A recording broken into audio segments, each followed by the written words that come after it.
off this year.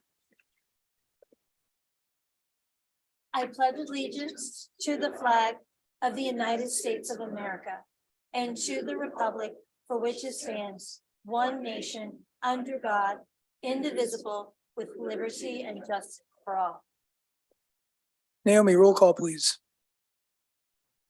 Mayor Holtzclaw, Present. Mayor Pro Tem Vanel, Here.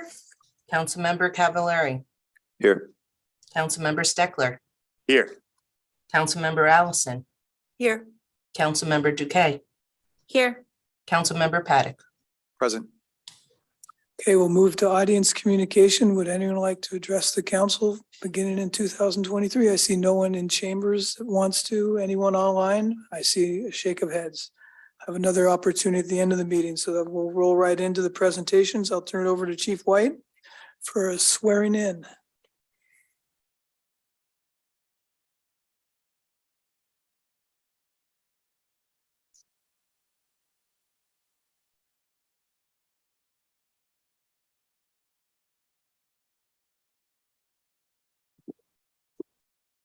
Good evening, Mayor Pro Tem Council. A great privilege of mine tonight is to introduce you to our newly promoted Sergeant, Tyler Kidwell. Tyler Kidwell was hired by the department in 2009. And in 2020 was made a corporal with the department.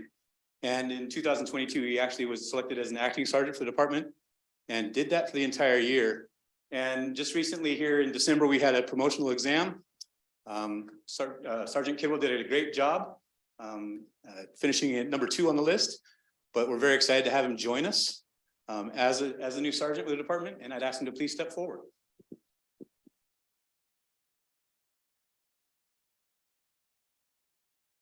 Right over here. And I'll ask you to raise your right hand and we'll swear you in. I state your name. Do hereby affirm that I will never betray the trust bestowed upon me as a Mill Creek Police Sergeant. I will always maintain my integrity, my character, and public trust. I will have the courage to hold myself and others accountable for our actions and will demonstrate the finest traits of a leader at all times. Thank you very much. Congratulations.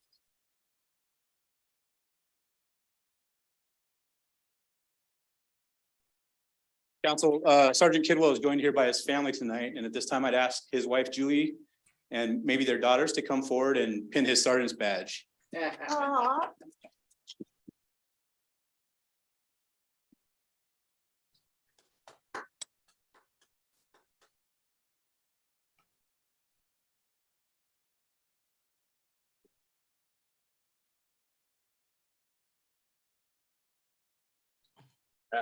Congratulations.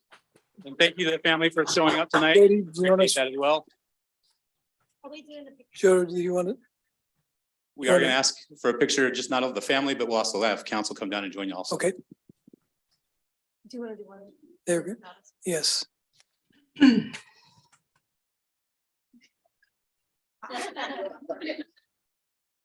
thought Christmas was over. Come on down.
Bye. All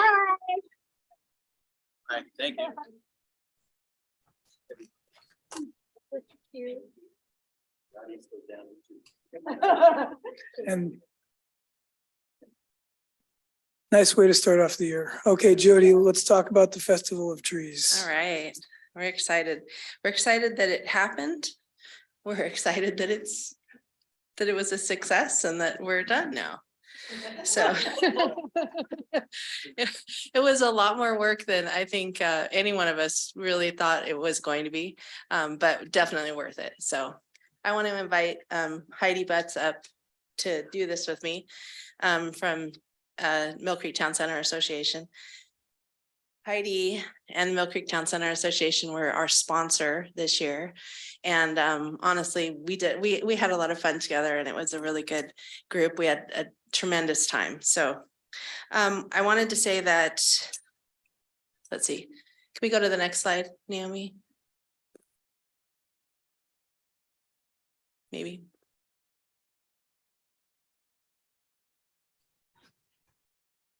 Jill, are you controlling the presentation?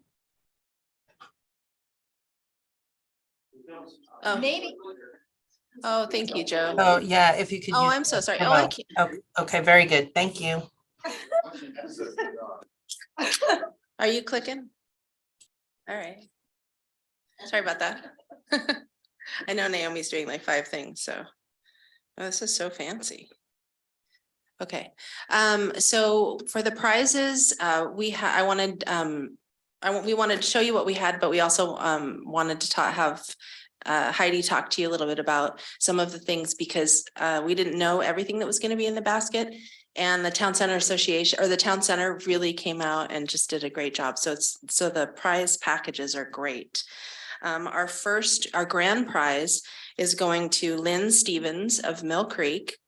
All of the prize winners have been notified via email and were invited to come here tonight. It was very short notice. They just got emailed today. So we'll be getting the prizes to them. They'll be picking them up. But this is our grand prize gift package. And do you want to talk about that one? Sure. So in the grand prize one, we have a $50 Town and Country gift card. We have a $50 Azul's gift card, 25 from Cold Stone, 25 from the Sawmill Cafe, 25 from Patty Whack, 25 from Artisan. And so those are the gift cards totaling $200. And then we also have a Glassy Baby, some cookies. We have Code Ninjas did a gift certificate for a month of their stuff, and some candy and little get together, stuff, but just a nice grand prize for something fun. And I think places that all the family can enjoy. So it's not just, one place but I think most families would enjoy going to different restaurants. And we tried to highlight some of the town center businesses so that they could be encouraged and have something with this as well. Yeah, that was great. Our first place winner is Sai Krishna from Bellevue. And again, we reached out to Sai. This one was supposed to be just a gift card, but now we have a gift basket, so it will be even more fun to to send that. So in this one, we have $50 to Cafe Neo, 25 to Lilac and Lemon, which is one of our new little shops, which I'm so excited about to have retail in our town center there, and another 25 to Cold Stone, and then a candle, and yeah, so. Then we have 2 second place winners. Those are $50 worth of gift cards, and that's Brianne Y of Everett, and apologize for this, Via Chaslaw Bernat from Bothell. And they have Cold Stone and Town and Country Market.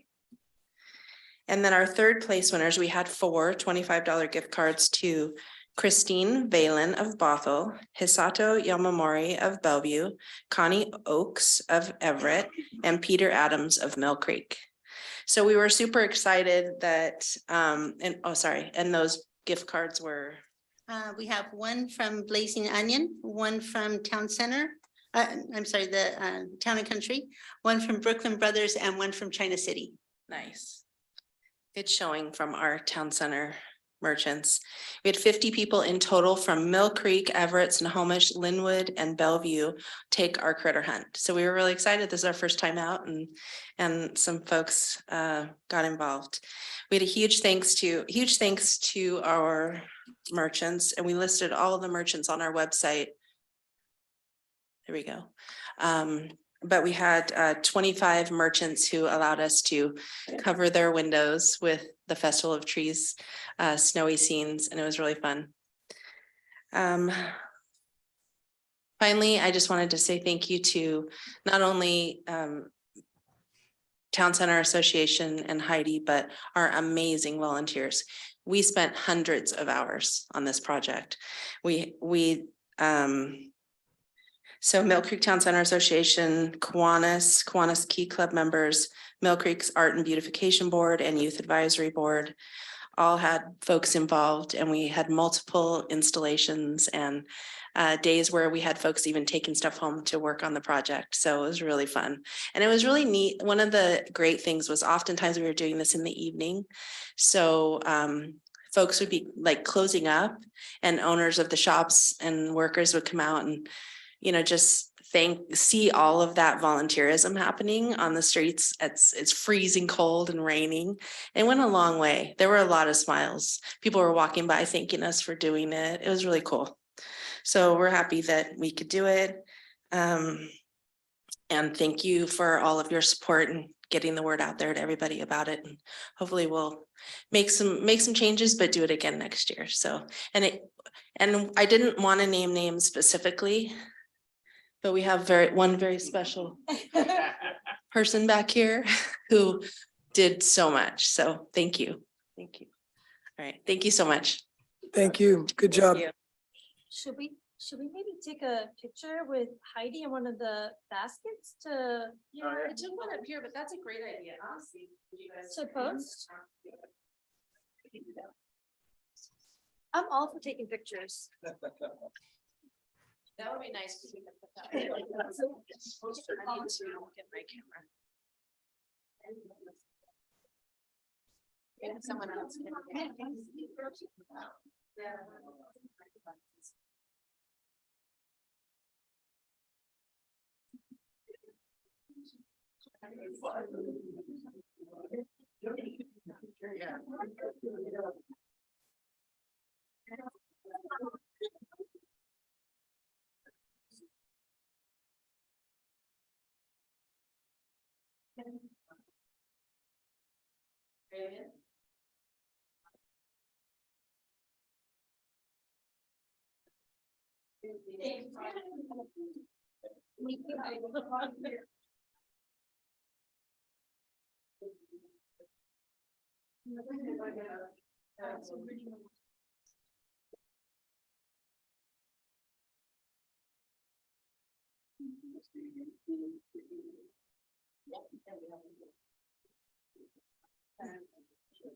Martin, are you going to introduce our entrance conference? Yes, I will, Mayor. Thank you. Okay. So every year we have a financial audit here at the city of Mill Creek, and every municipality, it's a common practice. Beginning of every audit, there's a entrance conference where the state auditors will provide an overview, scope, engagement letter, and then just kind of an overview of the entire process. So I'm happy to welcome both Tiffany Anderson and Christina Baylor here. I'm not sure who's going to present next, so I'll hand it over to both of you. Thank you. Thank you. Good evening, everyone. I'm very excited to be here this evening virtually with you all to present our presentation regarding the commencement of our audit of the city of Mill Creek. We do have a presentation that we would like to share with you this evening. So I'm going to take a moment and share my screen just to make sure everybody can see our materials today. How's that look? Is that showing up for everybody? Yes. Perfect. That's a good start. Well, as I mentioned, we're very excited to be with you this evening to share a little bit about the audit that we are just getting started on. My name is Christina Baylor. I serve as one of our audit managers that's based very locally to the city. We have an office in the Mill Creek Town Center. So now we're really excited. We want to get our office all decorated for the Festival of Trees. But I am joined today by one of my staff, Tiffany Anderson, who is serving as the lead auditor of the city's engagement. So we are very pleased, as I mentioned, to be with you to walk you through what we have planned for the city's audit.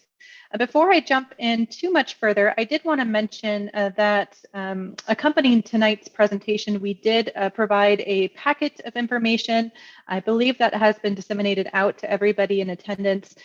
Please know that everything that we have planned to share with you is going to be shown on these slides, but we do have a few resources that we also wanted to give you full copies of. So those are included in the packet. When you have more time, we encourage you to look through them as they do have some very helpful information included. So with that, we'll go ahead and jump right in. So as was mentioned in our kind of the opening remarks of our presentation, we do represent the State Auditor's Office. Our office is tasked with performing regular audits of all state and local governments. For the City of Mill Creek, that typically means that we visit you annually. We do cover a number of different types of audits, so we don't actually do the same audit every year. Some are dependent on the needs of the city, so you may have external reasons that would trigger certain audits.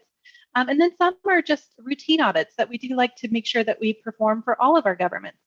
You can see here on the slide that we do have a separately elected state official. So Pat McCarthy is going into her third tenure as our office, and she is our state auditor.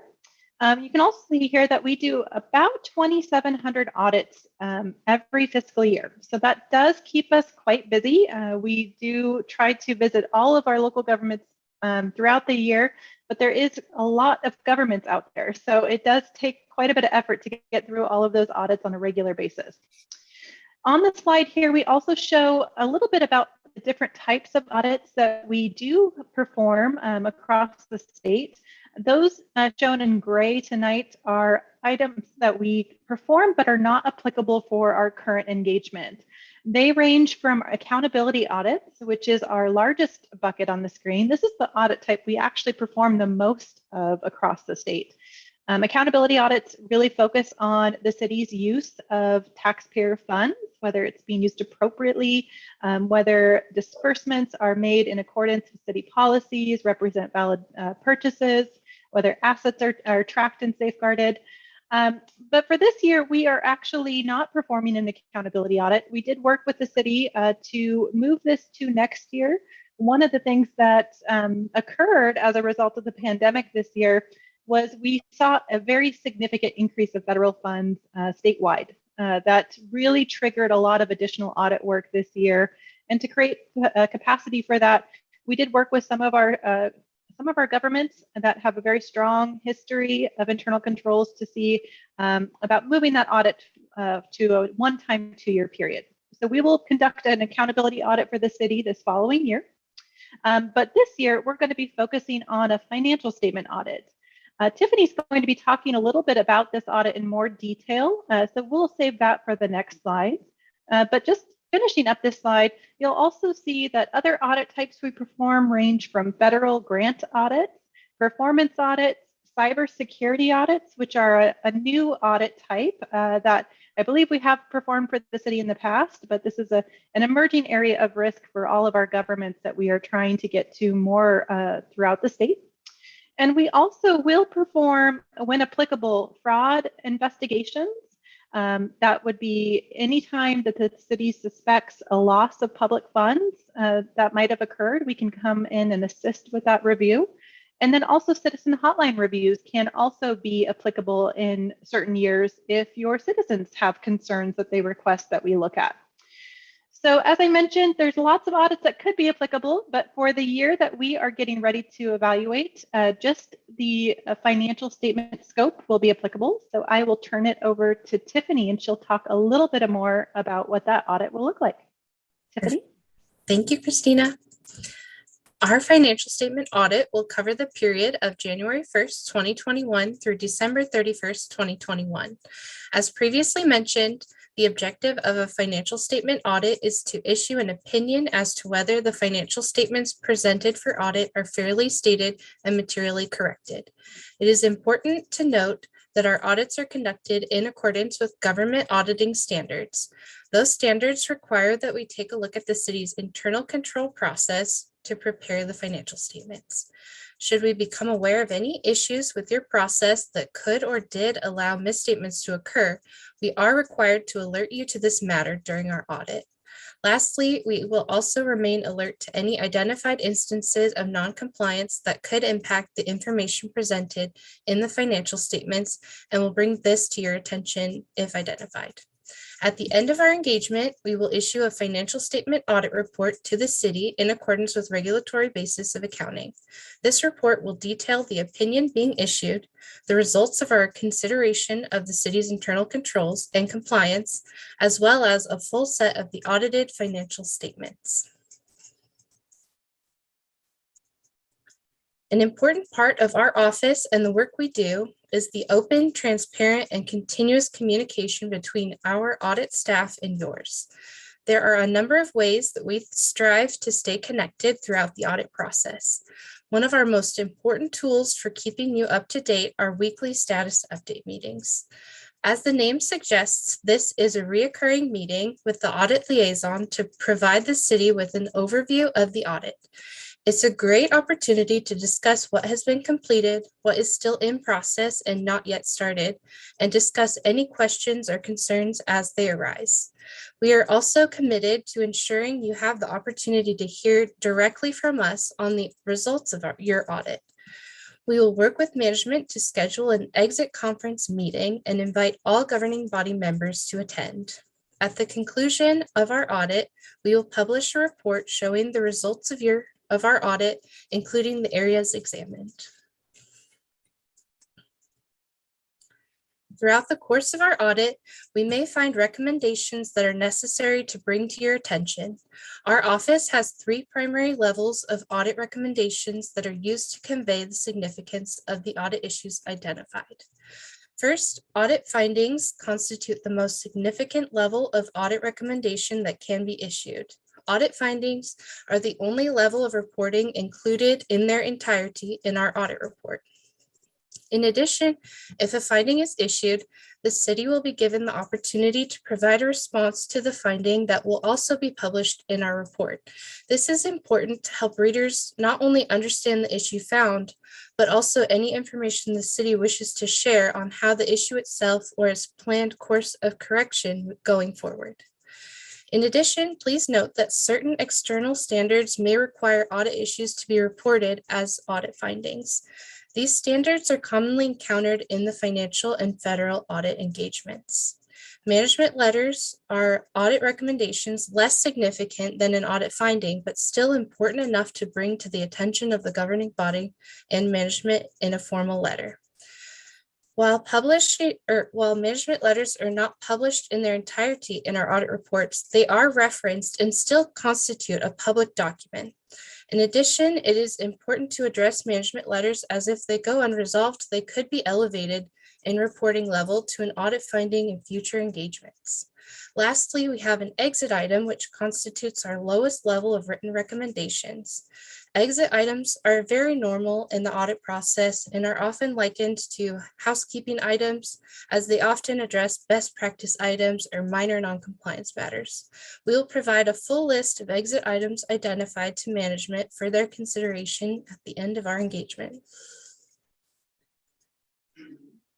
We would also like to take the opportunity to share a few reminders with you today about our audit process. First, our office remains committed to protecting and the safe handling of your confidential data. We recognize that the audit may have a need to review information such as employee payroll records. When this occurs, please let us know immediately that the information contains sensitive information so that we can ensure the data is adequately safeguarded throughout the audit process. We have a number of mechanisms to assist with the safe handling of information, and our staff are continuously training to ensure this care is maintained. If you have any questions on our protocols, feel free to reach out. Secondly, we have shared an estimate of audit costs in your packet. This estimate is on track with previous estimates and has already been approved through our engagement letter. Third, there should Should there be any concerns during our audit process, please know that we have an established process for you to voice those concerns. Our audit dispute process is designed to provide you with access to progressive levels of management within our organizations to hear your concerns. We encourage that you start with your local audit manager, Christina Baylor, but please know that contacts for additional representatives may have been included in your packet, all the way up to our state auditor, should they be needed. Lastly, we always like to remind our governments about loss reporting requirements. Should you become aware of any known or suspected losses of public funds, please note that state law requires that you immediately file a notification with our office. This process is easy to perform, and you can file a notification directly from our website should the need occur. Upon receipt of any notification, a team of specialists will review the notification and determine if any follow-up or investigation is needed. To expand on loss reporting requirements, we want you to also be aware that state and local governments may be required to report cybersecurity issues, such as security breaches and cyber fraud. Reporting is required to the Attorney General's office if a single security incident affects more than 500 Washington residents.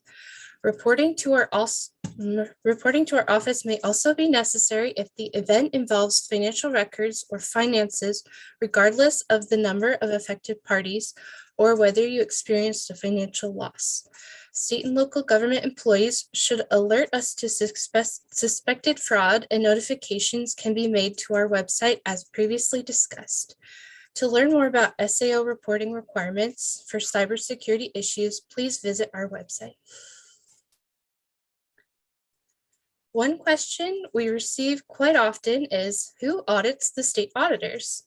As it is only fitting that we undergo an audit ourselves. Our office receives an external peer review once every 3 years by the National State Auditors Association to satisfy government auditing standards. A link has been provided where you can access the most recent peer review results. And the last rating we received was a pass, which is the highest level of assurance that the review can provide. Now I will turn it over to Christina to discuss additional resources and closing remarks. Thank you, Tiffany.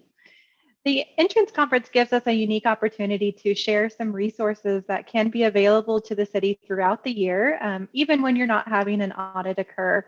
We like to take this opportunity to share these with you so that you can keep them in your back pocket should the need arise. One item that we like to share is that we actually have 2 support teams that are available to you at no additional cost. The first is our local government support team. Their focus is really on accounting and financial reporting. So the city is required to report to our office annual financial statements. This team is available to you should you have any questions in the changes in reporting, or if you need some additional assistance on how to account for transactions. They're a really good resource in helping your team make sure that that report is accurate before it undergoes an audit. A second group that is really neat is our Center for Government Innovation.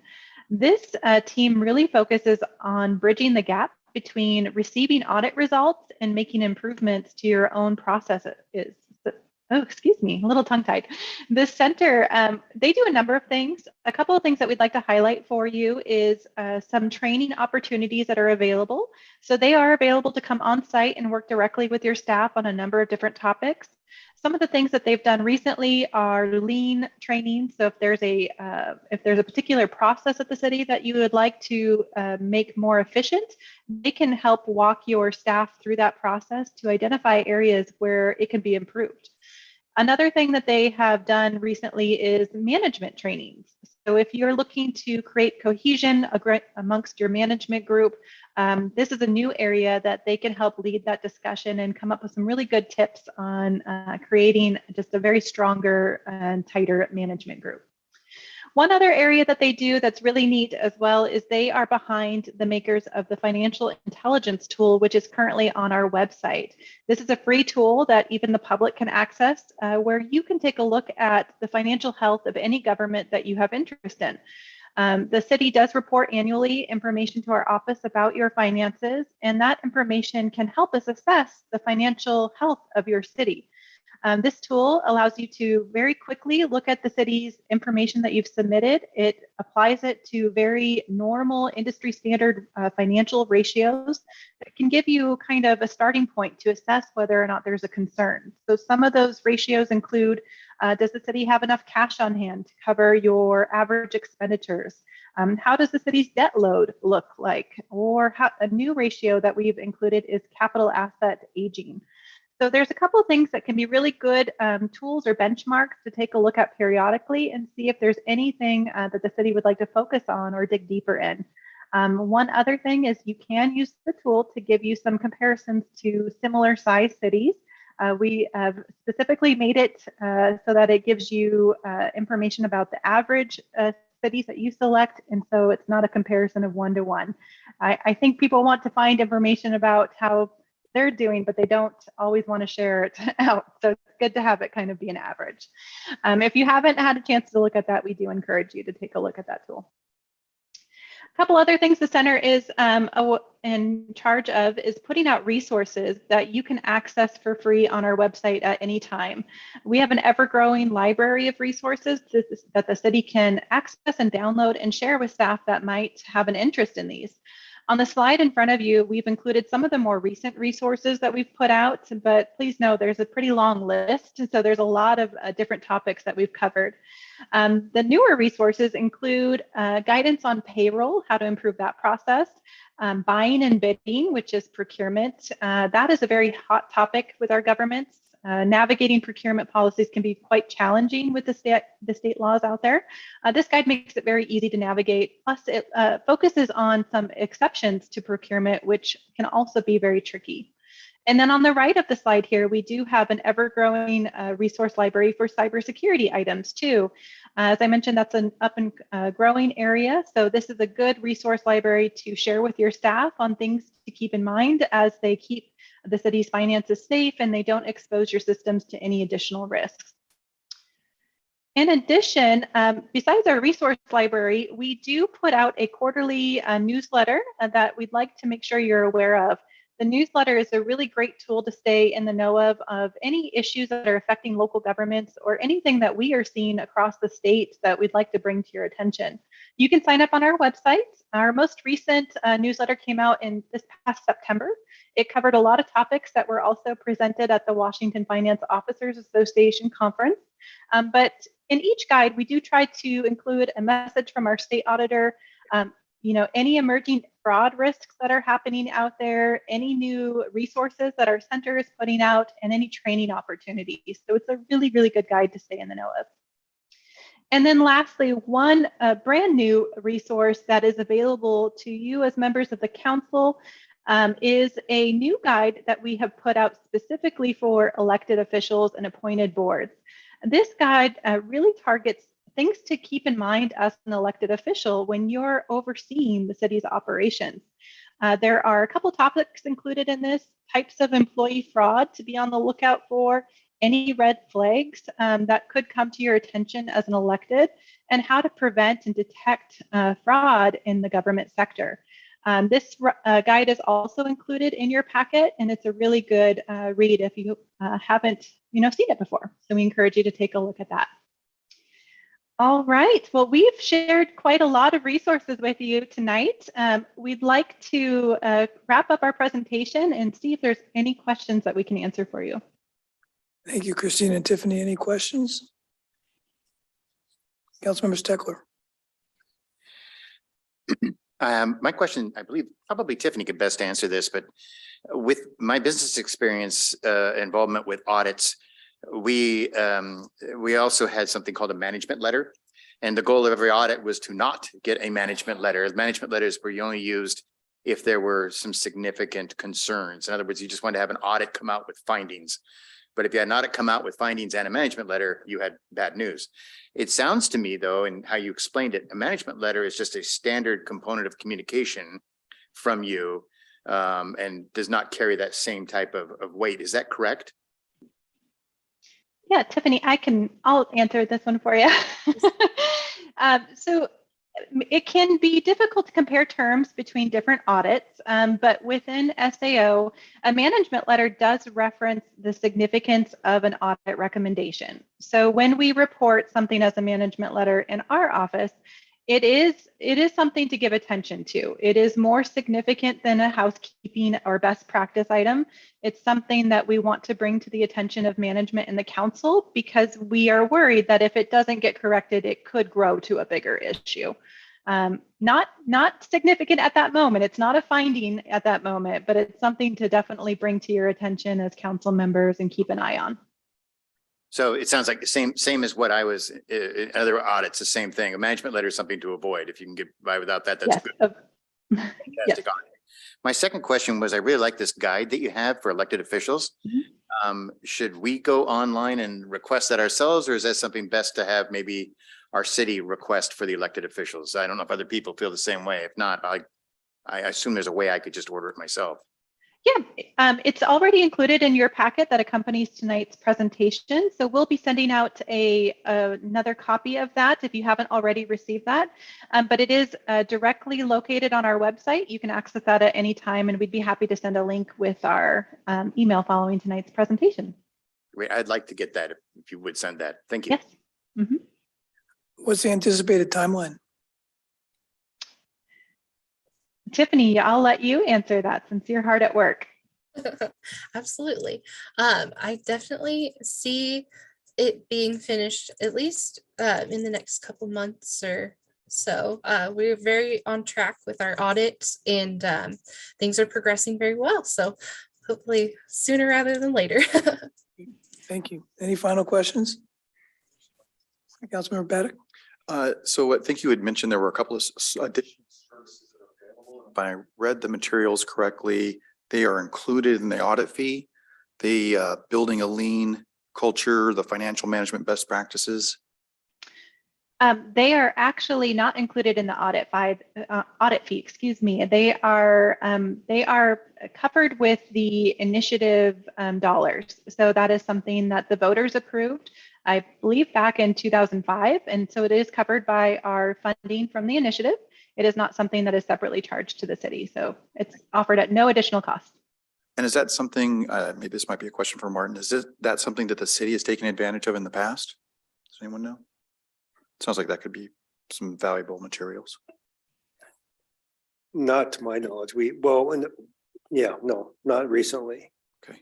The current publications, but they could be useful for us. So I made a note that we should look into those. Thank you. Any other questions? Okay, thank you, Christine and Tiffany. Forward to getting this wrapped up. All right, thank you. Have a good evening, everyone. Thanks. Bye-bye. Okay, we have a couple quick items of new business, mainly housekeeping. The first item is the proclamations in our governance manual we adopted back in mid-2021. We adopted some procedures for proclamations, and under those guidelines, we present to the council the anticipated proclamations for the coming year. So on one side is the guidance, or is the language from the governance manual. On the other side, you'll see listed the list of proclamations that we typically give on an annual basis. And then at the bottom, it looks like we have 4 potential proclamations coming to us in the coming months. So it's mainly to get any questions, comments, concerns, and if you have a new proclamation that you want to propose, the governance manual sets out the process for how we bring that forward, similar to what we did last month with the anti-Semitism proclamation. Questions, comments? Okay.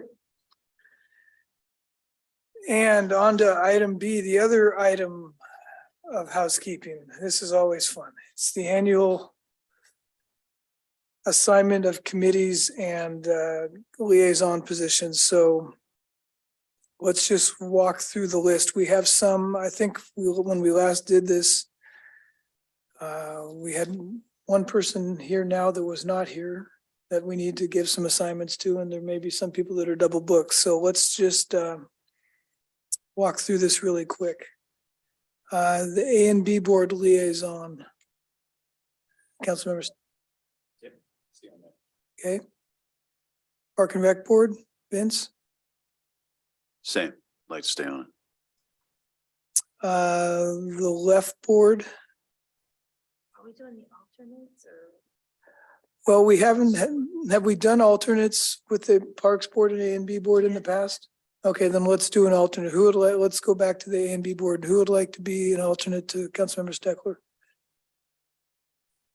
Okay.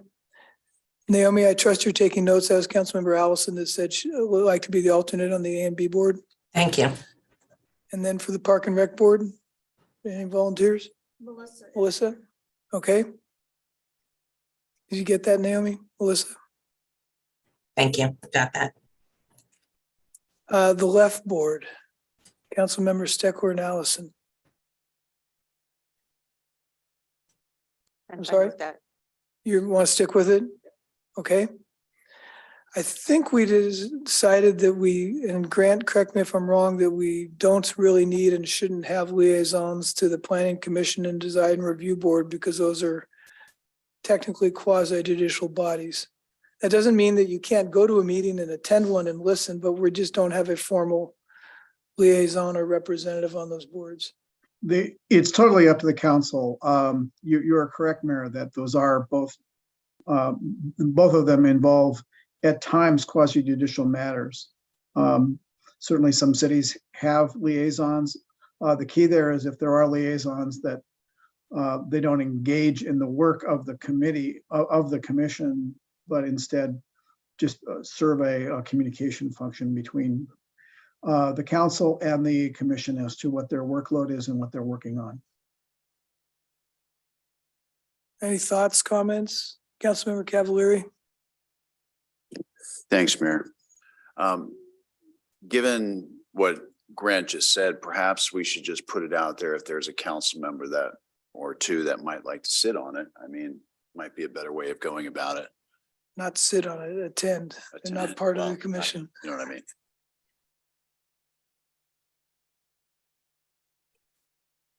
Councilmember Duque? So, but if you sit on it, you don't have to, you just can attend, correct? Because all of these are open. So we're not looking for a name for it, just if we. My concern Someone is, to volunteer to attend and report back to the council, because typically the chairs of the planning commission and design review board don't come to us and we get the minutes, but we don't get a verbal report. So the idea would be this person would be dedicating the time to go to the meetings and come back and give a brief report to the council of what's going on. gotcha. The reason why I asked that is I'd love to see more of a formal reporting for any of these, not just in your council report section, but an actual meeting happened on this day, and then there's an anticipation there will be a follow-up report on any of them. And so that is just my suggestion in general for all of these. I think there's value in that. Councilmember Paddock?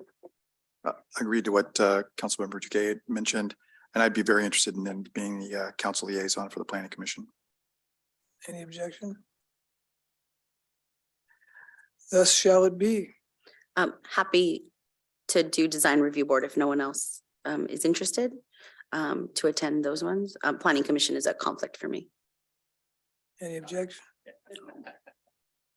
Sorry, that's a planning commission, No, planning commission, design review board. Yeah. and that's fine, I'll step out of that one. Well, no, oh, no, My name was on there, but that was when we thought there needed to be a council involvement, but yeah, we changed it since.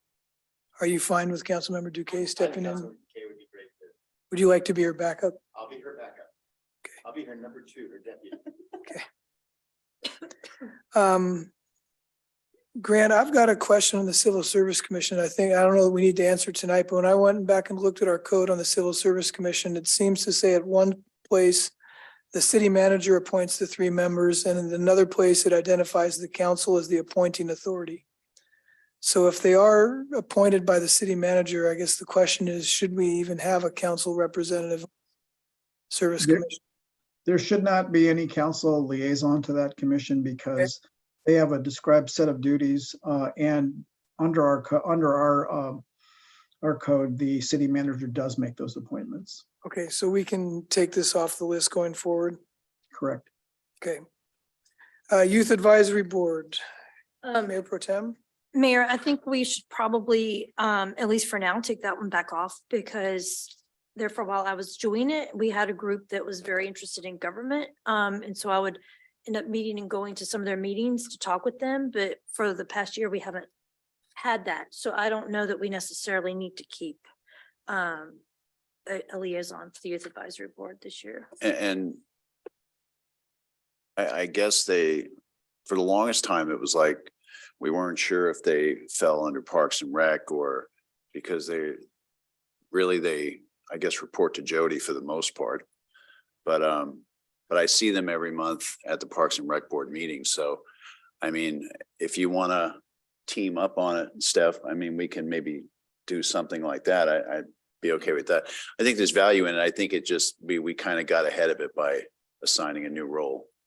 Yeah, I mean, there for a while I was going to everything, but that hasn't happened in a while. So Are you okay with staying as the listed Yeah. representative Yeah, with I'm fine. Vince as the backup? Yep.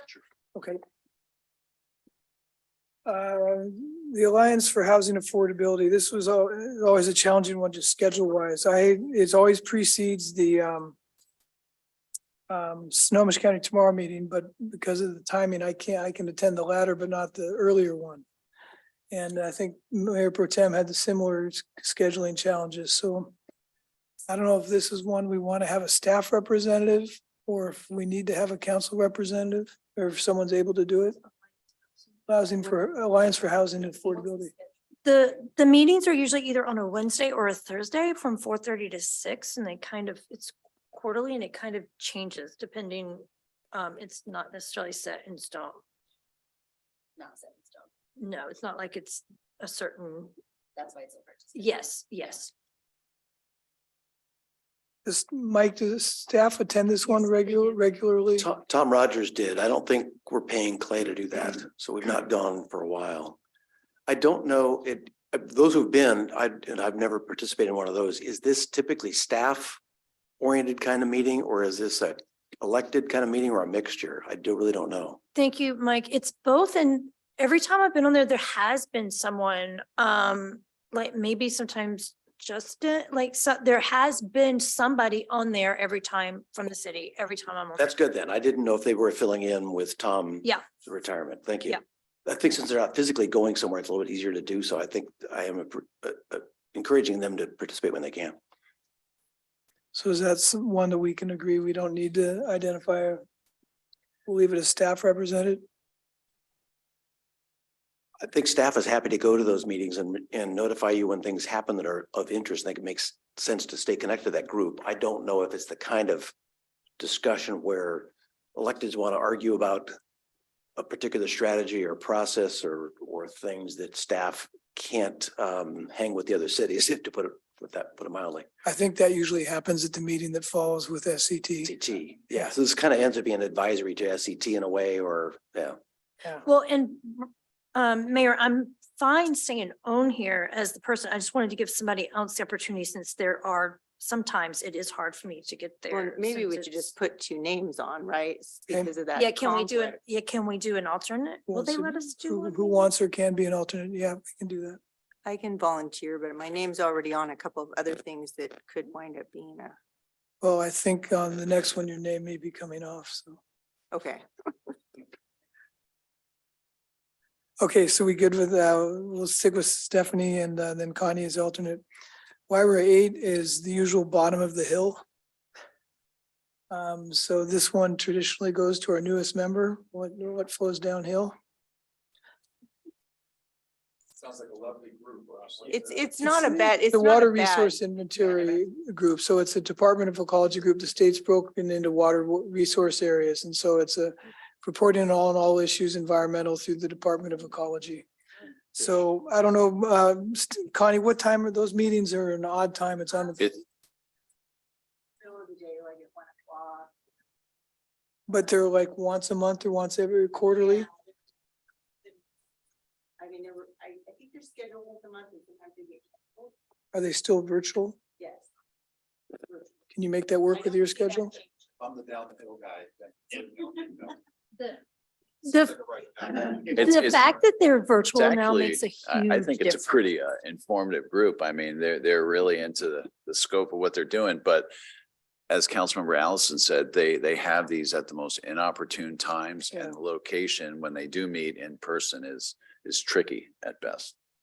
But fortunately, most of these are sticking with a virtual alternative or option to participate, and hopefully that will stay for some of these. Yeah, it's virtual. And honestly, I learned an awful lot just in the short period of time that I supported it. Had no idea all the light pollution and the problems it causes for fish in the local lake. So, it's interesting stuff. I would like to stick with the SCT. Stephanie has been my backup. Do you want to stick with that? Yes, please. Okay. South County Fire probably can be taken off this list. I think, do we need a council representative? I think our problem, I think our problem is that it meets the same time that we meet for city. And that's the problem we've ran into, which is why Mike has been doing it. Yeah, so remember through our annexation agreement, the city of Mill Creek has the city manager can assign somebody to their board as a liaison until the next election at which a Mill Creek citizen could be run for election for a council, for a commissioner spot. So that will happen next November. So I've been serving that spot. It's been beneficial to do that as they've set up their bylaws, as they've set up their budget, set up all those things, and the new redistricting. I've been very involved with that. After these meetings, I run off and do that. That's why I'm not very friendly afterwards. They go till 10:30 or 11 a lot of nights. So I'm glad we have 8:30 here. So anyway, I'm serving that role because it's tough for any of you to do that. And at the time, we didn't think anybody else in the community could step up and do that during that transition period. I think that's a discussion item. If we feel like we, the city, want to have a representative who is able to go and fully participate from 7 o'clock till 10 or 10:30 on those 3 nights a week, or 3 nights a month, first, second, and third Tuesday. I would be happy to not have to try to do 2 things, but I'm happy to continue this as best we can until we get to that November election. Councilmember Duque? I value your extra duty that you've been doing. So I really just want to say thank you for that, because that's a lot. On top of everything else you do.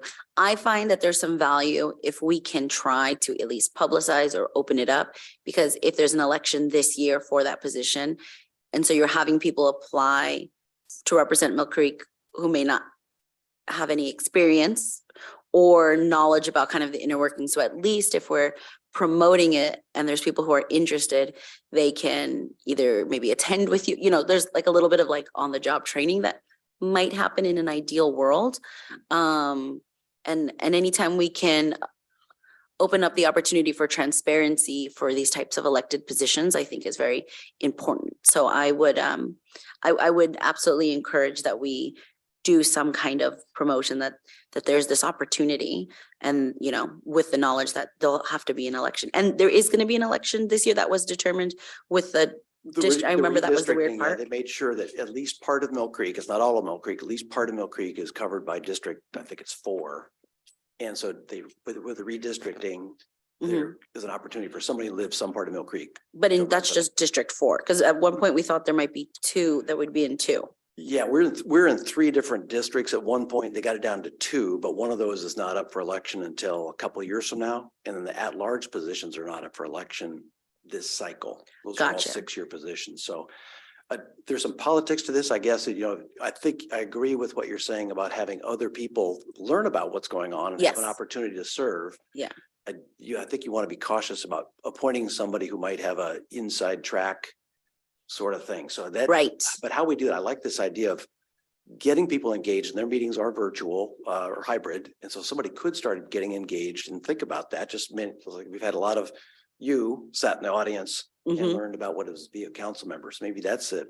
Maybe we could promote that in Yeah, because 2023. and that could be, one way to like sidestep that is, since it is district, it depends on where you live within Mill Creek. So not having it be specific to that area might help, because then you could have someone who's not part of that district still be part of this attending or promotion of it. Yeah. And then that could help that way, because that keeps it kind of equitable. Is that the right word? I don't know. Mike, are you willing and able for maybe the next month to continue? Because I'm of the mindset that I like the idea of promoting to the public to educate them of this opportunity, but we made the decision last year to get out of the fire business. And that means not just financially, I think it means staff time.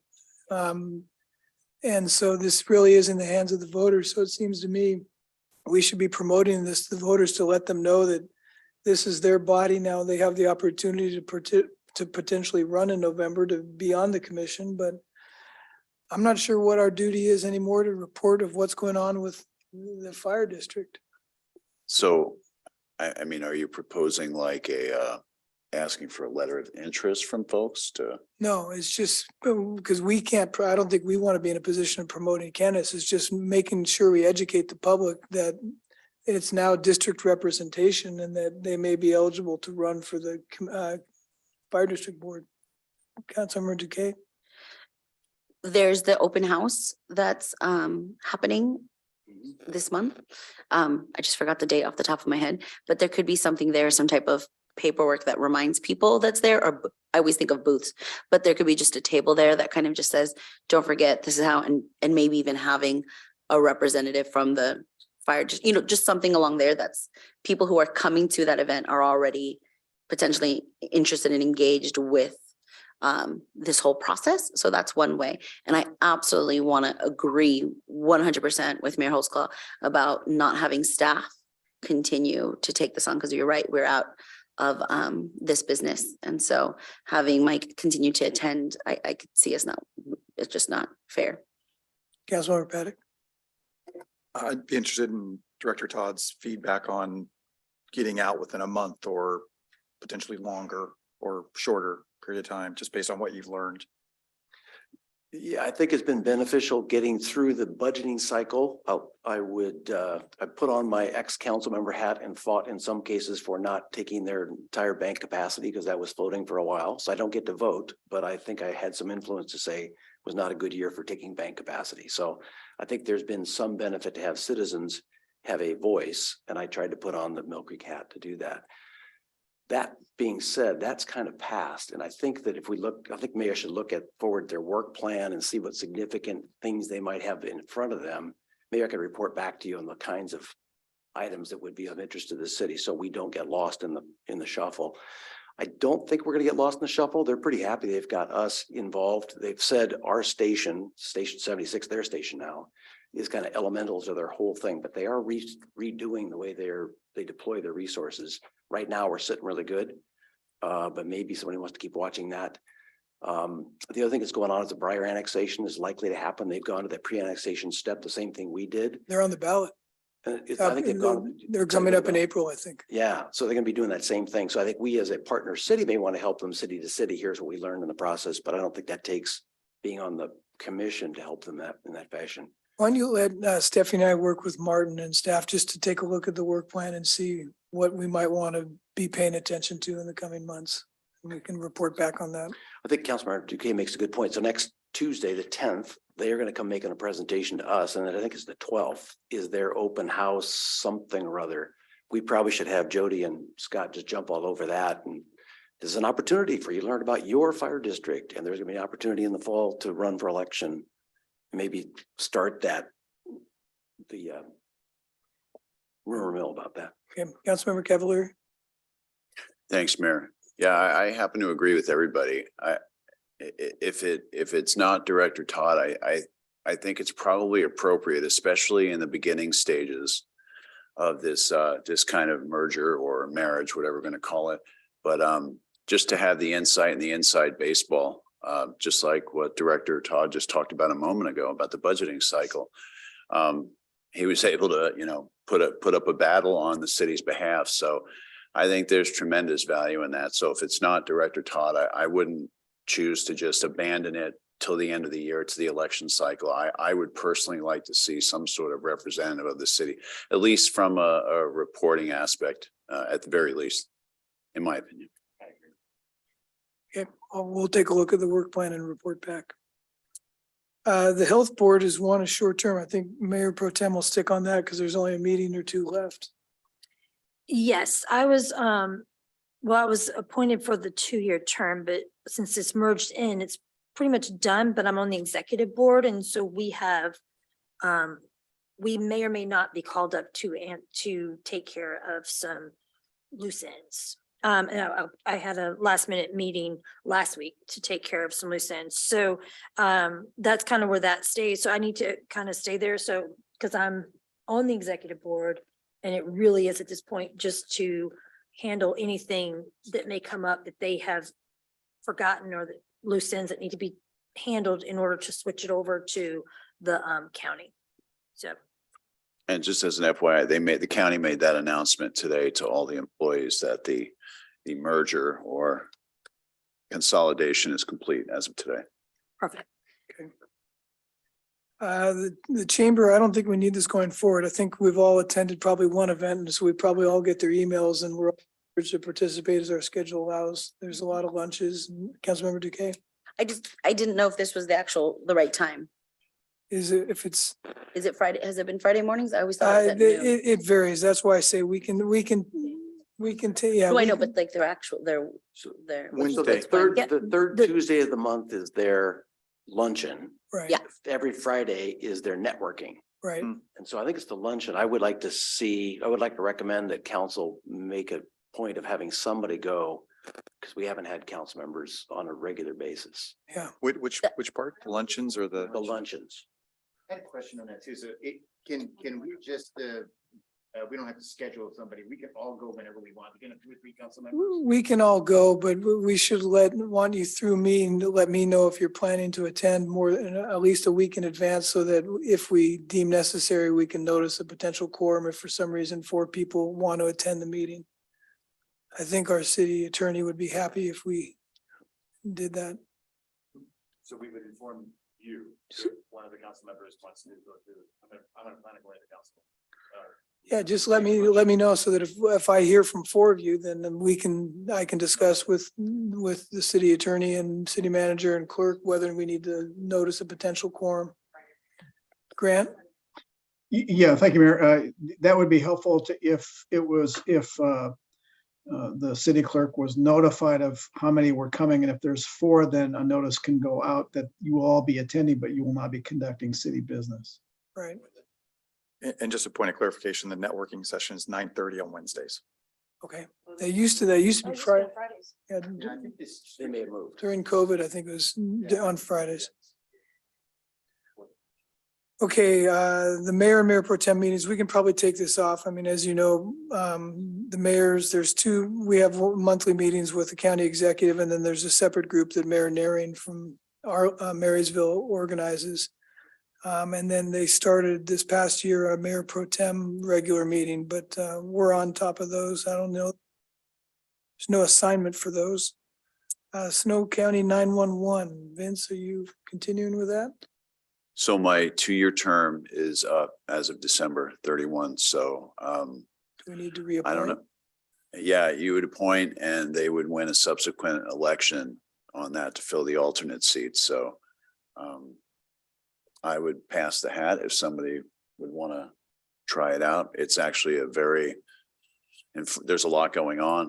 The land purchase out, Mill Creek could have a stake in this, where they're looking to put their new 911 resource center. They're looking at our city, so there is some legwork. You don't have voting rights initially, so. Any other interest in the position of taking over for Councilmember Cavalieri, or? Yeah, it's hard. It's in the morning, so I think the meetings start between 9 and 10 o'clock, and I've always carved out an hour or 2, and they extend beyond that. Do they many do them times. virtually? Yeah. I know, I was just looking if you willing to continue? Yeah, if need be, I'll continue. I think the need be. Okay.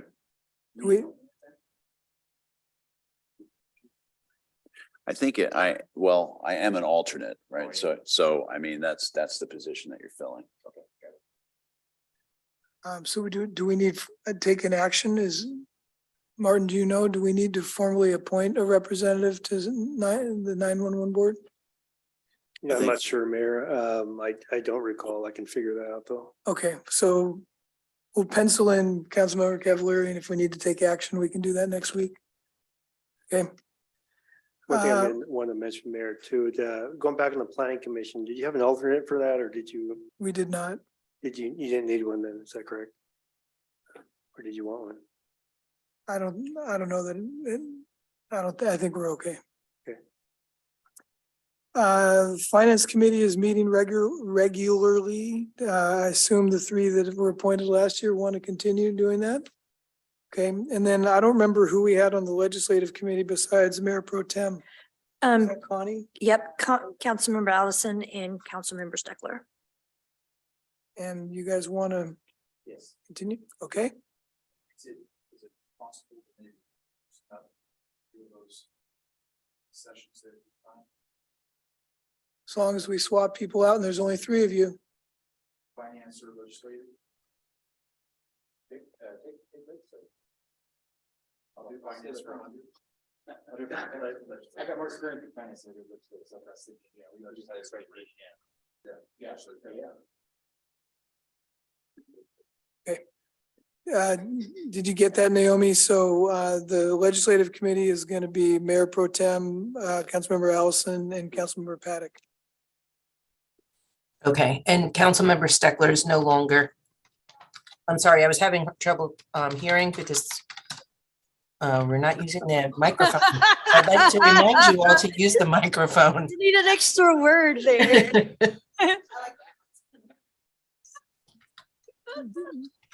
Mayor Pro Tem, you're part of the Legislative Committee, correct? Yes, it's Mayor Pro Correct. Tem, Councilmember Allison, and Councilmember Paddock.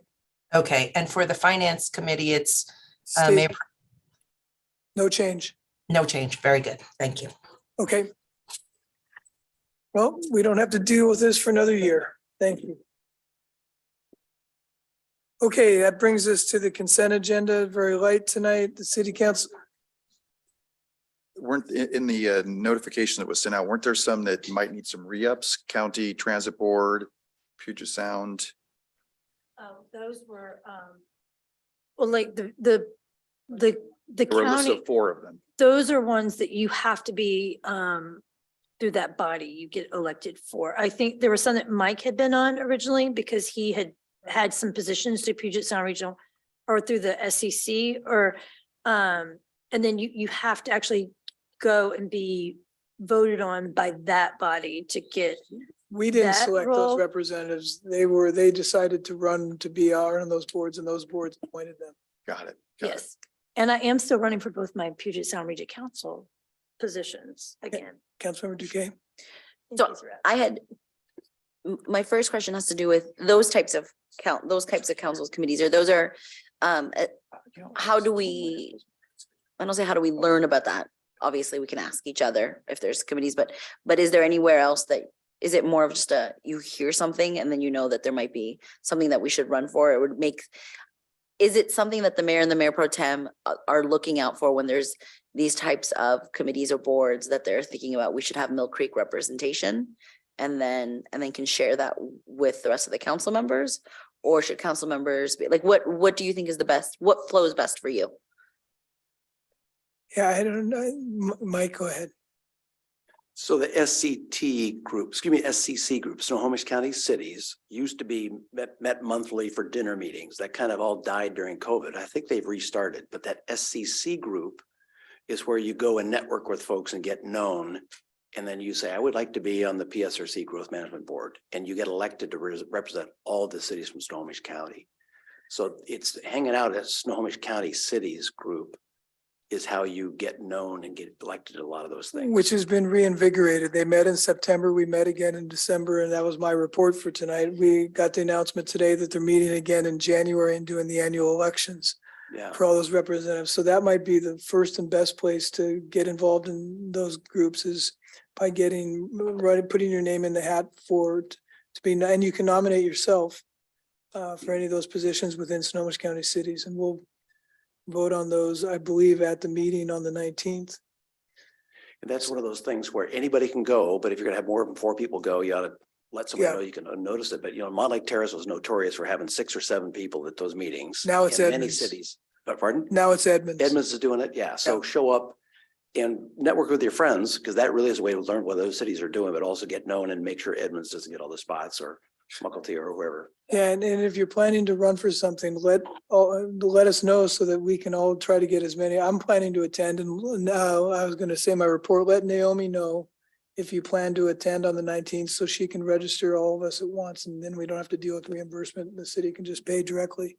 Yeah, thank you. It's really, I think, when it comes to these things that are countywide or statewide, it's the making sure that we have a Mill Creek representative. And so I guess that's the angle I was coming in, not the other way, but that was very helpful to know. So thank you, and I appreciate it. And Mayor, I recommend that that you or I send, since the email literally just came over at 4:48 today, that we forward that to Naomi and that she can send it out to all council members with the invitation if everybody did not receive the email inviting them.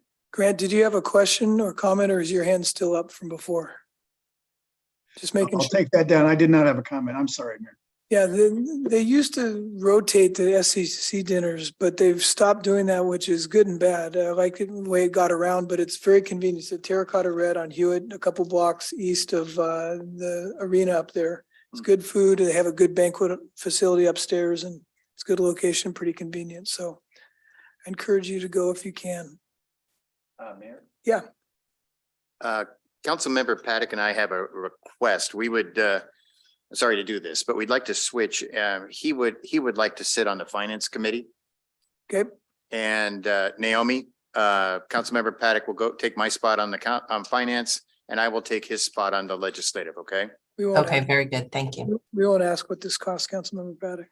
John, No, it's Less than the opening. yeah. John, I just want to say, if you still wanted to be on finance, I'm happy to. That's what I was going to step in. I'm happy to go to either one of them. Oh, Uh, great. Because I know you really like finance, I and I do. also know that I can still ask the questions that need to do. But if that was really important to you, I'm happy to join the ladies on legislative. Well, that sounds like a heck of an offer. We're gonna get shirts that say Now legislative. we're really gonna ladies. get Naomi going. Naomi's gonna wish she'd gotten a pencil and not a pen. Okay, so if I'm correct, our finance committee for the coming year will be Mayor Pro Tem, Councilmember Steckler, and Councilmember Paddock. And the legislative committee will be Mayor Pro Tem, Councilmember Allison, and Councilmember Duque, or just. Yep. Got it. Thank you. Okay. Now it brings us to consent agenda, which is city council meeting minutes of November 29th, 2022. Do we have a motion to approve the consent agenda? So move. Second. All those in favor, please say aye. Aye. Aye. Any opposed? Any abstentions? Consent agenda is passed 7-0. City manager, your reports. Yes, Mayor, thank you. So currently, as you know, we're in the 6-month review process for my position, city manager position. I believe, I don't have an update on the entire process, but I can speak for the leadership team. I believe they did submit all of their comments to our consultant. I'm currently working on my self-assessment, so I think I'm the last one. Kind of expected, I guess, but I'm working on that right now. I started it and about halfway through. Next is that wasn't on the agenda, but the next item is Cougar Park, long overdue. The city will be moving forward with a wetland study project. The Cougar Park project started in 2005. There was a part of that plan, besides what you currently see at that park, that proposed a second part where there is potentially another about just under 50,000 square feet that could be undeveloped, but that we don't know that yet, depending on this wetland study that we need to move forward with. So without going into too much detail, we'll give you an update down the road. Once we get that study done, then you'll have an idea on the feasibility side on how you can assess and research council's options moving forward. on the project. So that's where we are. With that, I'll take any questions. I'll just say thanks, city manager. Any idea on the timeline? Work with Director Todd. I don't know if, I don't think we've started yet. I would think we need to reach out to the firm or consultant that would help us do that. So is that right, Mike? And the only reason I'm not trying to Yeah. keep pushing every week, but the COVID dollars that we want to use or the ARPA dollars. So I mean, that is time sensitive. So just throwing that out there. Thank you. Okay, thank you, Councilmember. The next item I'd like to just give a quick update to is just a hiring update. We did our initial interviews for the deputy city clerk last week. We have a second round coming up in the next week or two. So moving forward with that one. No other staffing updates. If there's no other questions, I'll hand this over to our Director Todd to update on Public Works and Development Services and introducing our new employee. Thank you. Yeah, we've had some winter weather, so that we're doing, this one's working, is that okay? We had some winter weather, so I want to give you a little update, but also introduce Keegan Posen Wong. Keegan is our new maintenance and operations manager. We're very happy to have him. Welcome. He decided to start on a snow day, the same day that Matthew was here. They were gonna do a little, let's drive around town and look at all the things we're gonna transfer, and it was all under snow and ice, so it was kind of an exciting time, but we're very happy to have Keegan here with us. Actually, here's a forewarning. You get to give a 2-minute synopsis of your life, probably starting from when you're a job, not when you're a child, but you can tell a bit people about where you came from. But we're very happy to have him on board. I want to give you a quick update on winter operations. It's been busy already this year. You remember back in November, we had the big wind event. I'll give you one slide on that. Had our first snow event earlier than we expected in November, early December was kind of a mess. Remember, lots of leaves still on trees. Bad things happen when leaves are still on trees and bad weather happens. The second snow event we really want to focus on for tonight, and that happened, it was supposed to be the 19th, but we'll talk about the timeline on that. Want to give you kind of a reminder about the new equipment we got this year. Last year, Matthew was up here talking about the new equipment we were gonna get, but a lot of it was delayed by COVID and supply chain stuff. Well, we're able to pay off on that. Want to hit on that. Remind everybody of our primary and secondary routes, or overall strategy, and then talk about the prep and response we did. So there was the windstorm. One of the cool things we had was we had the excavator and a trailer, and we were out there on Dumas Road. This is where 2 very large bird trees came down in the middle of the night, big emergency response, closed off Dumas, and these guys worked really hard with Jason and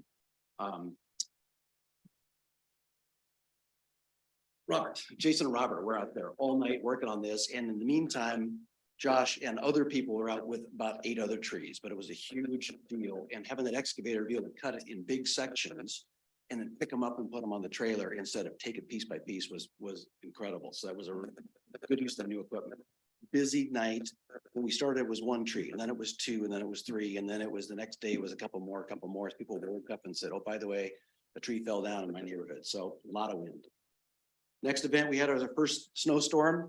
Got to use our plows. It was just 1 day of plowing. 2 guys got to use the plows. We'll come back to that later on.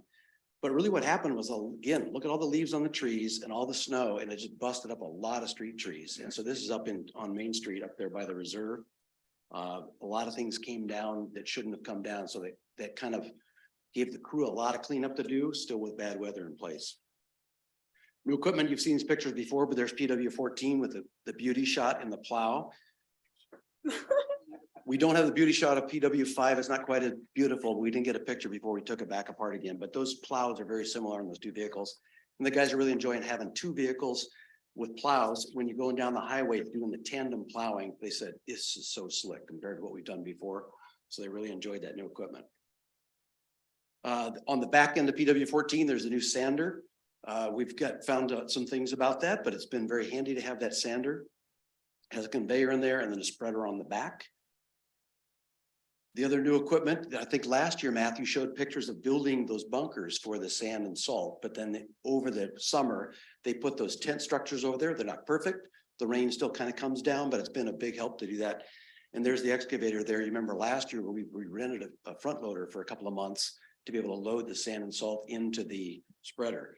We're using this, it's a little bit different. You can see the bucket is on there backwards instead of doing this like you normally do with an excavator. It's kind of like do this and whatever. It's a little bit tough to do. So that's one of the training items we've got to get other people to be able to do that. But we've got Jason Thomas, who's really good with that machine and can do some phenomenal things.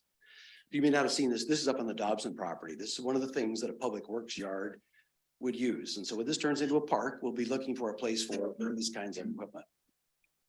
Existing equipment, we've had this for quite a while. On the left is the sprayer, and the tank you've seen in the back is the de-icer, the liquid de-icer we use. Reminder on the priority routes. So the red is the priority routes. And 5 years ago, the state did SR 96, 132nd, and they did Boss Everett Highway, or SR 527.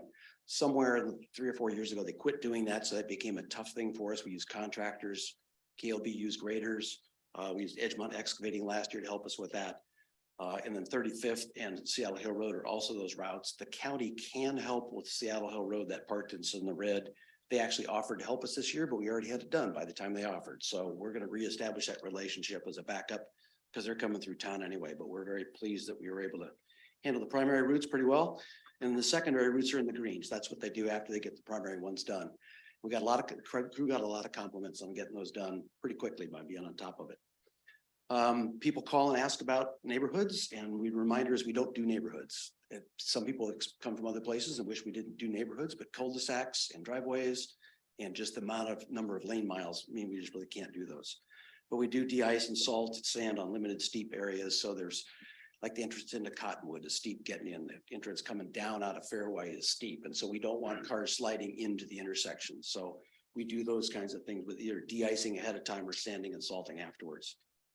And I put down there, we don't anticipate any help from the state ever again. The county has offered to help. So we will tap into them when we can. And Quick question. So sometimes neighborhoods though do get plowed, right? So is that like seen the plow? So a few years ago, so a lot of plowing happened. That was by private contractors. Neighborhoods got together and did it. And what that does is it kind of makes a mess because it makes a ridge between somebody's house and between their driveway and the street, or it's a pile of snow for the post office to get around. So sometimes it works, but sometimes it doesn't work very well. But we typically don't go into neighborhoods and do that plowing unless we got really late into an event and had the ability to. Now we got 2 plows. I'll talk about staffing later, but now that we have 2 plows, we might be able to do some of that in the future, but we really don't want to promise that. We're really just going to focus on those main routes and tough it out. Where it's the Pacific Northwest, it's usually just a couple of days. Right. So we don't promise to do neighborhoods. We might, but that's not a promise. Yeah, and that's really the trick. It's a third priority. The third priority, yeah, it's a distant third priority. So for this, so in general, what we do, we put down liquid de-icer prior to freezing weather, and that's really up to the public works manager to figure out when that might be. So you don't realize it, but we're always watching the weather to say it's going to be close to 32 degrees and it's going to be clear sky and a little bit of frost and it'll be black ice. And so sometimes you see some light stripes on Mill Creek Road in particular. Stephanie probably sees when she drives up and down a lot. So we hit that a lot. Try not to overuse that de-icer. It's a salt. It's okay to put down the system, but you don't want to use too much of it. It's kind of expensive, but we try to do that a lot. Plow the snow if it's going to impact traffic or safety. We're all live in the Pacific Northwest. A lot of times the snow comes down and it gets beat off by the cars and it's gone 2 or 3 hours later. So we're not going to worry about that. But when we think it's going to impact traffic or safety, it's going to stick around for a while. We want to plow it. We want to plow it before it gets packed down, because once it gets driven on packed down, then it's harder to get rid of. So we're trying to do that. We have granular salt. We had some sand and salt mixture from last year. We used mostly salt in this last event on those built up patches, because once it's there, we'd like to get rid of it because again, it's slick, particularly at intersections where a lot of cars are going back and forth.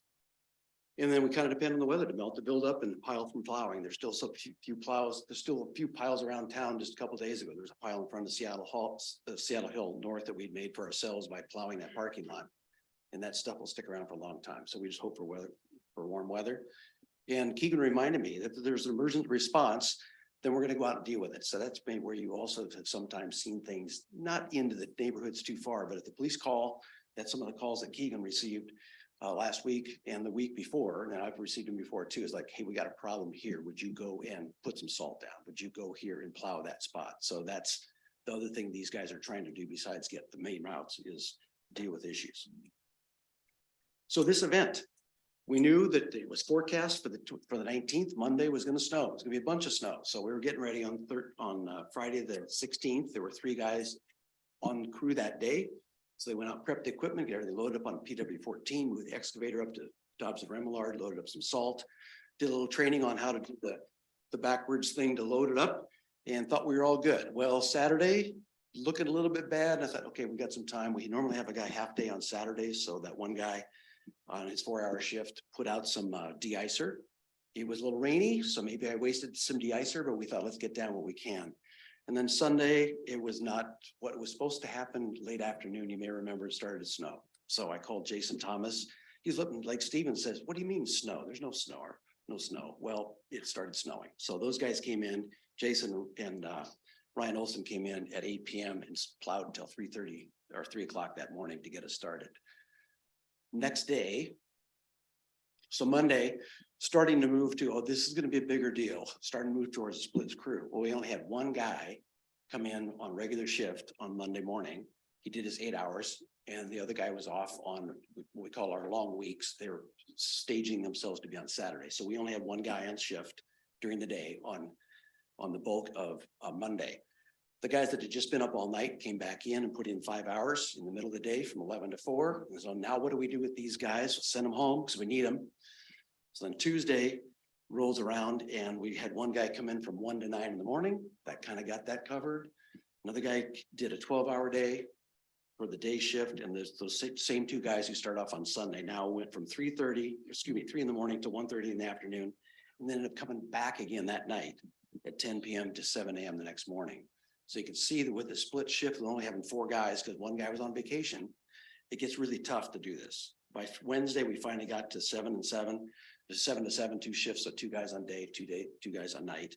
It really ran 3 shifts that way. A crew did two days that way, and the B crew was tired by then, and we were done with getting rid of snow out of the way. So streets were mostly clear Thursday. All we had to worry about was the freezing rain. So they went out and did some de-icing, put out some sand and some salt, and crossed our fingers, and everybody went home. And good enough. It wasn't perfect, but there wasn't much else we could do. So it was a holiday. We had some guys on standby, but nobody had to work on Friday, Saturday, or Sunday. So we're real proud of how that worked out. Wasn't perfect for the community, but they even shut SeaTac for a long time. So I think we did pretty well that way. Monday was a holiday. People should have stayed home, but Keegan got a phone call. Some trees had come down. Those police guys keep finding trees that come down and they call us and make us come in. So a couple of guys came back early from vacation or from holiday. One guy for a couple hours, one guy for 3 hours and did that. And then Tuesday, we're back to regular operations. So the point of all that, a lot of detail, but the point of all that is we don't have a 24/7 crew, but weather happens 24/7. And so when we split the crew, we got 5 guys, but one guy on vacation or one guy sick, and you got 2 and 2, and it gets to be tough to do. And sometimes there's been where a Keegan, Matthew in the past, me, or Keegan in the future, if somebody's sick, we got to have a second guy out there just for safety. So that 1 to 9 in the morning, 1 a.m. to 9 in the morning, I was riding with Josh for 2 hours because we didn't want him out there by himself. So that's the kind of thing these guys have to do when the snow doesn't want to play right and do when it's supposed to be, come down when it's supposed to. We're proud of the fact we kept City Hall and the library open throughout. Not perfect maybe, but we kept those open. A lot of other places closed. I was supposed to go to a fire commission meeting on Tuesday of that week, and they closed the fire district's headquarters and didn't have their meeting because they couldn't get in and out. So good for us that we were able to pull that off. The crew really did a good job of keeping the primary and secondary routes clear. Reminder, we don't plow the neighborhoods.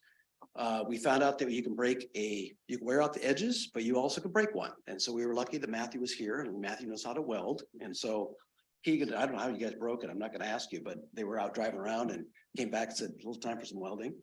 So we were already talking about ordering a spare set of edges. So we've ordered those. You can also bend a mount. If you hit things like if a sewer manhole cover is sitting a little high on the road and you don't know that that's there, some pretty exciting things that can happen there. And so we bent a mount, and so we're gonna have some spare mounts on hand. We found that salt spreader, when the salt and the sand gets a little clumped up, it doesn't feed down very well. So it's just a big vibrator you put on the side of this machine. It's an accessory we probably should have bought. It's wired for that. It has the controls for it. it doesn't have this big heavy motor. So we're gonna have that put on this machine, a few $1,000. But those are kind of lessons learned from this new equipment. So this is really cool to actually have all the equipment that Matthew's been working on. And Matthew got to see it in operation. It was pretty cool. Yay. All the crew now have used the new plows. That first event, only 2 guys got to drive them, but now they've all used them. And we need, like I said, a little more training on loading that salt spreader is kind of a challenge for us. I want to give a big thanks to the crew for extra hours and odd schedules during a holiday. You know, we are all fat, dumb, and happy doing our things for vacations, and those guys really switched themselves around. I really appreciate what they did. With that, I'm going to ask Keegan to come up. As the new guy, he made some observations that I think are pretty cool. And I'd like him to have a chance to meet you. Evening. Welcome. So I'm Keegan Postma. Like you said, very impressed with the crew that we have here. I came from Snohomish County, so we have massive crews that deal with this. Being a 4-man crew that was here when I showed up, and the way that they dug in and just dealt with this was incredible. I think Director Todd did a great job telling you what went on. So I'll give you a little small thing on myself, where I come from. I grew up in the construction industry, started at the bottom. I've done just about every job you can think of. I've run probably almost every piece of machinery you can think of. Like I said, started at the bottom, worked my way up I was a VP of construction operations for a company for a while. I decided to leave construction at one point in my life, just like, you know, it's getting monotonous. It's something I've been in forever. And I went to Boeing. Spent about a decade at Boeing learning logistics and supply chain. Great experience. Same kind of thing. Boeing got monotonous, and I got an offer from somebody to help build a massive growing C&D recycler here in the Northwest. Went over there with them for a couple of years, helped them build this company. You know, I had about 100 trucks under me in the transportation division. You know, 3,000 assets. Kind of was their subject matter expert on their system migrations to get things running right, to get their dispatch systems and things like that. Finished my tenure there. Went to Snohomish County. Was like, I'm going to try the public sector. Enjoyed it. Loved it. The county, I was a road maintenance supervisor at the county. I think my issue with the county was just that it's too big. I don't feel like I could have my eyes on things and really make a difference. So when this opportunity came up that I saw on LinkedIn, I said, Mill Creek, I live right here. It might be a great opportunity to really dive in and be more intimate with what I'm doing. Met with Director Todd, got a lot more information about, you know, probably had 1,000 questions for him. We got a lot more information about the city and was very impressed by, you know, that this public works sector of the city was only run by 5 people. I look at the city of Mill Creek, it's always beautiful. I mean, there's obviously little things that need to be taken care of all the time with the city, but was very impressed that it was only 5 guys running this entire operation. So like I said, asked them 1,000 questions, applied, went through the interview process, just impressed all the way through. Started here, I've been impressed with everybody here. There's a smile on people's faces here. It's like a community, and I'm just really happy to be here. So thank you all. Welcome aboard. Welcome. Great to have you.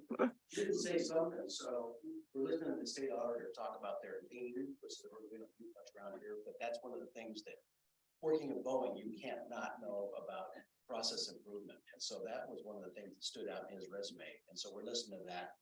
To answer your question earlier, council member, stuff the auditor's done, I think 10 years ago when I first looked at it, was not so good. And the city did some experiments 10 years ago. That's how we got rid of dog licenses. That's how we got rid of something else. And it didn't go over very well. So there's kind of we tried as a city and it didn't work very well, but we're both thinking about how can we reinvigorate this. And I think maybe the auditor's a better spot, but this whole idea of continuous improvement is something that I think Keegan's got really strong in his background, and something we're all looking forward to how we work things better. So it's kind of a fun full circle in a lot of ways for this. So Definitely. he said close to Mill Creek, and it's close enough, but a little bit east of Mill Creek, so not too far away. Yeah, not too far. So thank you. Thank you, guys. Now let's hear the good news from the police department. Oh, did you have a question? I think there are questions from Councilmember Duque. No, I can.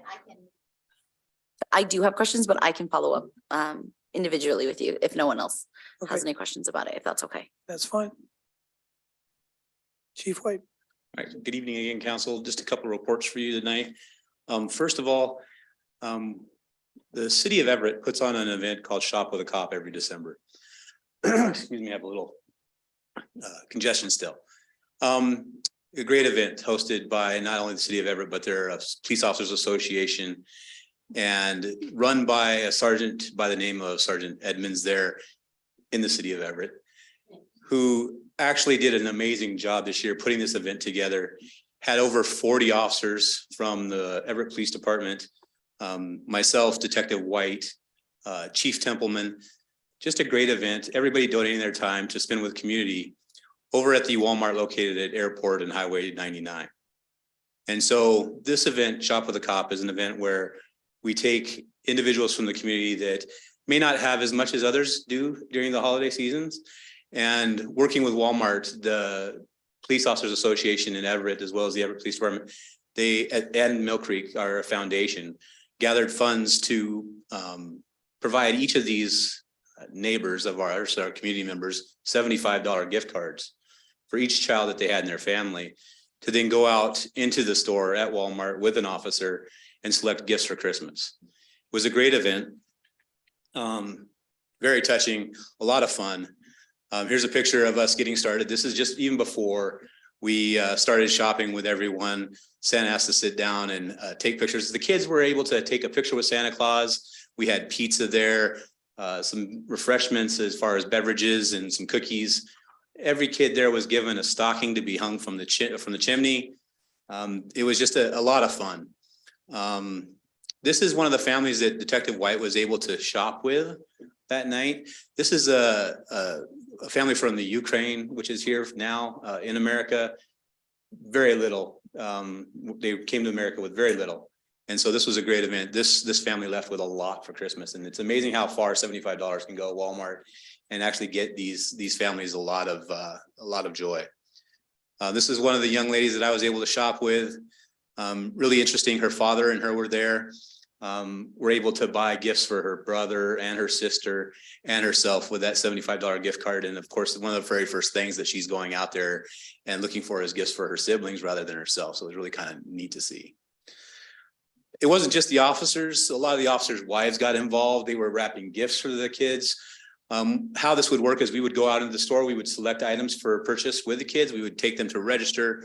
Many of the officers were going and selecting a couple things above and beyond the $75 value, which was great to see, and making that extra payment out of their pockets to make sure that these kids got what they actually wanted.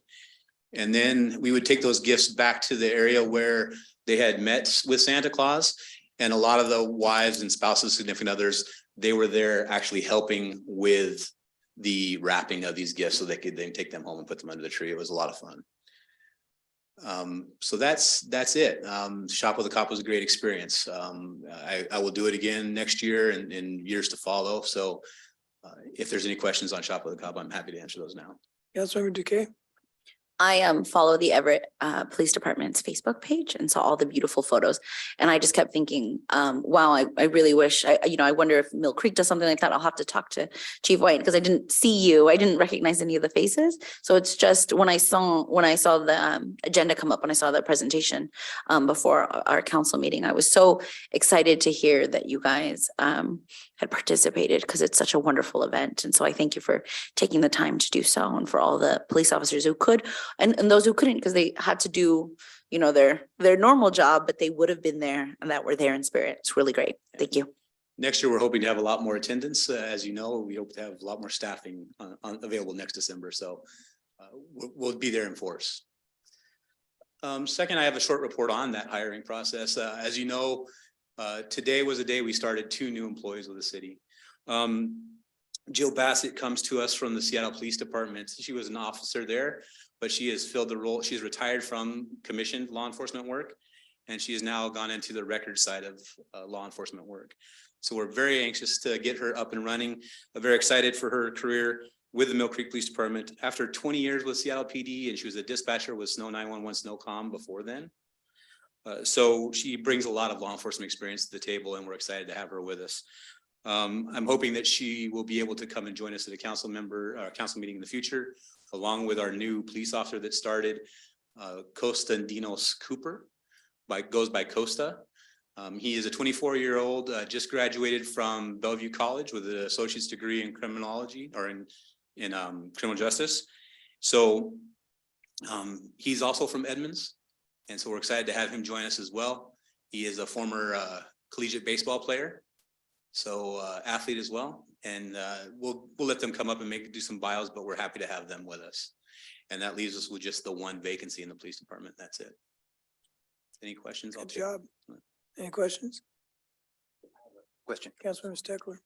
Chief, can we leave you with a request? I've been involved with the Shop with the Cop program and I've seen it. You're right. It's incredibly impressive, that room with all the gifts and families come in, and I'd love to see if there's some way that Mill Creek could do a Shop with the Cop program. If there's something you could come back to us maybe this year and give us some advance warning of what you need to make it happen. If you could make it happen, I would love to see Mill Creek do its own Shop with the Cop program. It'd be surprising and eye opener to, I think, a lot of people, the number of individuals in our city that do need help. There's a lot of them. I'll look into that, and I'll be happy to have that conversation. Great. Thank you, Chief. Any other staff reports tonight, City Manager? That's it, Mayor. Thank you. Okay, I covered my report. I was just going to report on Snohomish County City's meeting on the 19th. We'll get that email out to everyone. Mayor Pro Tem, did you have a report tonight? Thank you, Mayor. Just that I did participate with the ribbon cutting with Deputy City Manager Brock for Patty Wack for starting that food pantry for the pets. That was really lots of fun. We really enjoyed it. And it was a great event to see members of the community come out and bringing food for the pets to put into the pet pantry. And it was a really good time with the Girl Scouts too. And they really appreciated it. And it filled my heart as well. I left the girls were so excited to meet me, and they all wanted to have pictures with me, and they had a million questions, and it was just a really heartwarming experience. So I was really glad I was able to go, and I did invite them, told them to reach out if they ever want to come and lead us in the Pledge of Allegiance for one of their badges, and let them know that we do that. So it was a great experience. And I was glad to see Laurel there with me, and it was lots of fun. And that's it. Thanks. Councilmember Steckler, No report, Mayor. Councilmember Cavallari. Thanks, Mayor. Just some quick pats on the back really quick. And first of all, Happy New Year to everyone. And a thanks to all you do.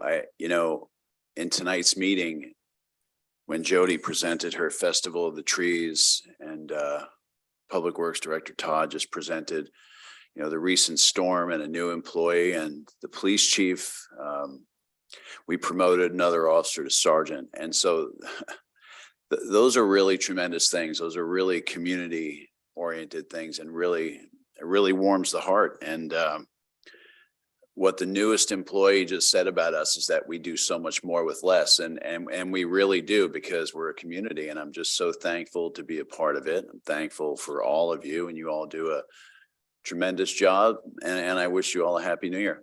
Thank you. Councilmember Ellison. I just want to say I was out of town for the whole second snow event, and yeah, thank you for the recap. And my son was actually home, and we didn't take the whole family. So he reported that he could still get to his part-time job and stuff. So thank you. It was a big concern of me coming into council and seeing all that new equipment and everything, and how well you were able to execute this year. It warms my heart. Councilmember Duque. We have incredible staff members here at the City of Mill Creek. Thank you. Councilmember Paddock. Let's see, one thing was the South County Fire station open house is on Thursday, January 12th from 5:30 to 7 PM at our station house over here. And there's also the Scout Day, which is Saturday, the 14th. 11 AM to 1 PM at the Mariner Fire Station. And you need to be registered for that one. That's for the kids. Kids are welcome at both, but that one's actually for the kids. I didn't have any official events or engagements in December, but there was lots of merrymaking in our neighborhood. And one of the things that I heard consistently was an awareness and appreciation for the work that the city management and staff are doing. There's a feeling, I wanted to write this down, so I made sure I got it pretty dead on, which is there's a feeling that the city is on the right track with quality leadership and as it is seen in addressing staffing issues across the departments. The fast response to the weather was called out. I also was out of town for most of that, but I heard it was something to behold and something that the community that I live in was pretty happy with the response. And was mentioned earlier, a huge uptick in community engagement. Obviously, there's lots of work to do, but when your neighbors and folks on the HOA are commenting on how well things are going within your city, I got to think that something's going really, really well. Anyway, appreciation from the community through one of us, and eager to see what happens next. Okay, thank you. Brings us to audience communication to close out the meeting. They had a shake of the heads here. Anyone online like to address the council? Nope. Seeing or hearing none. If there's no objection, I will adjourn the meeting at 7:46 and we'll reconvene next week. Have a good night, everyone. I know.